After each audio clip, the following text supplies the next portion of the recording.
मेरठ के छोटे से मोहल्ले की गली में पापड़ बनाते वक्त अचानक सावित्री चाची का ध्यान टीवी की तरफ गया। ताज़ा खबर दिल्ली से आ रही है।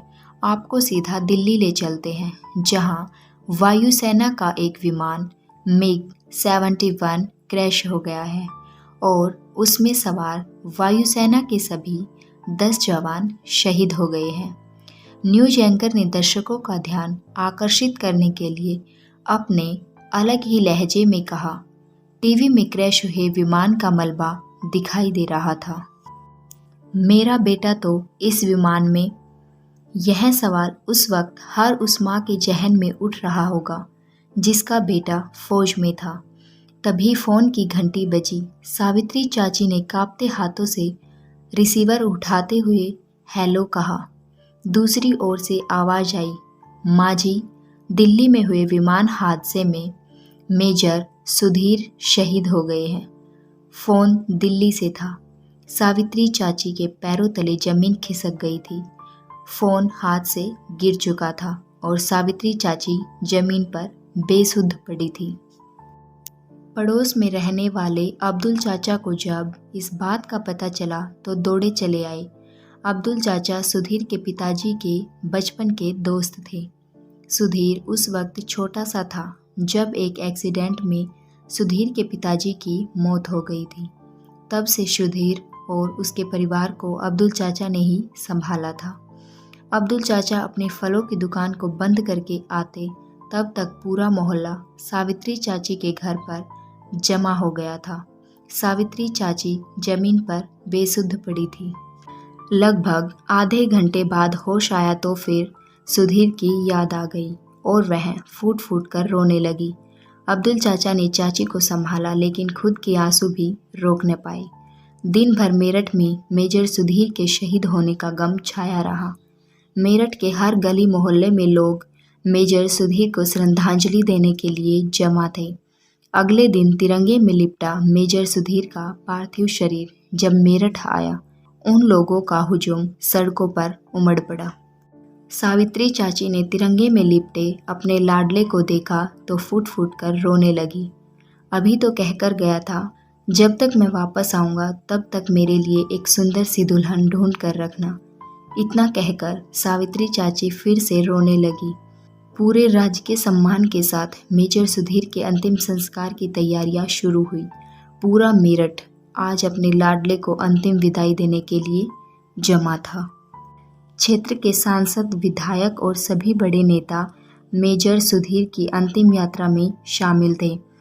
अब्दुल चाचा ने अपने दोस्त होने का फर्ज निभाते हुए सुधीर को मुखाग्नि दी। इतने दिनों तक अपने आंसुओं को रोकने वाले अब्दुल चाचा आज फूट फूट कर रोने लगे। उन्हें सुधीर की हर बात याद आ रही थी कि कैसे वह बचपन में लकड़ी के टुकड़े अब्दुल चाचा के पीछे लगाकर कहता, अपने आप को पुलिस के हवाले कर दो वरना मारे जाओगे। और अब्दुल चाचा छोड़ने के बदले एक आम देने की पेशकश करते तो कहता, पुलिस को रिश्वत देते हो, सिपाहियों गिरफ्तार कर लो इसे। उस उम्र में भी कितनी समझ थी उसे। लोगों ने अब्दुल चाचा को संभाला। विधायक ने मुआवजे के रूप में 20 लाख का एक चेक सावित्री की ओर बढ़ाया। मुझे पैसे नहीं चाहिए, मुझे बस मेरा बेटा लौटा दो। सावित्री चाची ने सिर्फ इतना कहा और फूट फूट कर रोने लगी। अब्दुल चाचा जानते थे कि जिंदगी के किसी न किसी पड़ाव पर सावित्री चाची को इन रुपयों की ज़रूरत पड़ेगी। इसलिए उन्होंने सावित्री चाची की तरफ से चेक ले लिया। मेजर सुधीर को शहीद हुए अब लगभग 1 महीना गुजर गया था। मोहल्ले के लोग सावित्री चाची से कभी कभी मिलने आ जाया करते थे, लेकिन अब्दुल चाचा अब रोज़ दुकान जाते हुए सावित्री चाची से मिलकर जाते और दुकान से आते हुए फलों की एक थैली सावित्री चाची के दरवाजे पर लटका जाते। वो जानते थे कि सावित्री चाची उनके दिए फल अगली सुबह बच्चों में बांट देती है, लेकिन वो यह भी जानते थे कि बच्चों से मिलने पर सावित्री चाची थोड़ी ही सही पर कभी कभी मुस्कुरा देती थी। अब्दुल चाचा ने 20 लाख के चेक को एक बार सावित्री चाची को देना चाहा, पर सावित्री चाची ने यह कहकर मना कर दिया कि राम जाने इन पैसों का अब मैं क्या करूँगी। अब्दुल भाई, इसे तुम ही रख लो। कहते हैं कि वक्त हर घाव भर देता है, पर जवान बेटे के इस तरह छोड़ जाने का गम सावित्री चाची भुला नहीं पा रही थी। एक शाम सावित्री चाची सब्जी लेने बाजार गई तो एक नन्हे से हाथ ने आकर उनका हाथ थाम लिया। अचानक सावित्री चाची को ऐसा लगा जैसे उनका सुधीर लौट आया हो। बचपन में जब सुधीर सावित्री चाची के साथ बाजार जाता तो मौका देखकर गायब हो जाता, और जब सावित्री चाची सुधीर को ढूंढती तो चुपके से पीछे आकर सावित्री चाची का हाथ थाम लेता। सावित्री चाची यह सब सोच रही थी कि उस छोटे से बच्चे ने सावित्री चाची का हाथ जोर से हिलाकर सावित्री चाची का ध्यान तोड़ा। सावित्री चाची ने मुड़कर देखा, यह सचिन था, सुधीर का दोस्त। मेरठ में सुधीर के ज़्यादा दोस्त नहीं थे, और जो थे वह अपने आप में व्यस्त रहते थे, लेकिन उम्र में 19 साल छोटा सचिन सुधीर का सबसे प्यारा दोस्त था। सुधीर मेरठ आता तो सबसे पहले सचिन से मिलने जाता, और जब सुधीर मेरठ में रहता तो सचिन सुधीर के घर पर ही रहता था। 2 दिन का था सचिन जब उसे कोई मंदिर की सीढ़ियों पर छोड़ गया था। सुधीर ने जब पहली बार उसे मंदिर की सीढ़ियों पर देखा तो उसे घर ले आया। सावित्री चाची ने उसके माँ बाप को खोजने की कोशिश की, पर उसके माँ बाप का पता नहीं चल पाया। सुधीर सबसे कहता यह उसका छोटा भाई है।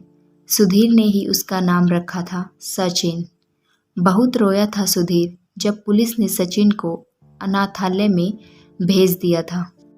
बड़े दिनों बाद सावित्री चाची के चेहरे पर मुस्कुराहट आई। सुधीर भैया कब आएंगे? उनसे कहना मेरे स्कूल का बैग लेकर आए, अब तो पूरा फट गया है। सचिन ने मासूमियत से कहा। उसे कहाँ पता था कि जिस भाई को वह इस दुनिया में सबसे ज़्यादा प्यार करता है वह इस दुनिया में नहीं है।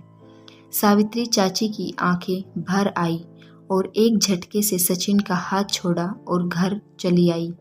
सावित्री चाची का इस तरह का व्यवहार सचिन ने पहले कभी नहीं देखा था। शाम को जब अब्दुल चाचा सावित्री चाची से मिलने आया तो इतने दिनों बाद उन्होंने सावित्री चाची के चेहरे पर पहली बार मुस्कुराहट देखी। सचिन के बारे में बात करती जा रही थी। सावित्री चाची ने चाचा से मुआवजे में मिली रकम के बारे में पूछा तो अब्दुल चाचा ने खुशी खुशी 20 लाख का चेक लौटा दिया। अब्दुल चाचा जानते थे कि सावित्री चाची को जीने का मकसद मिल चुका है। सावित्री चाची अब्दुल चाचा के साथ सचिन को लेने अनाथालय में आई थी।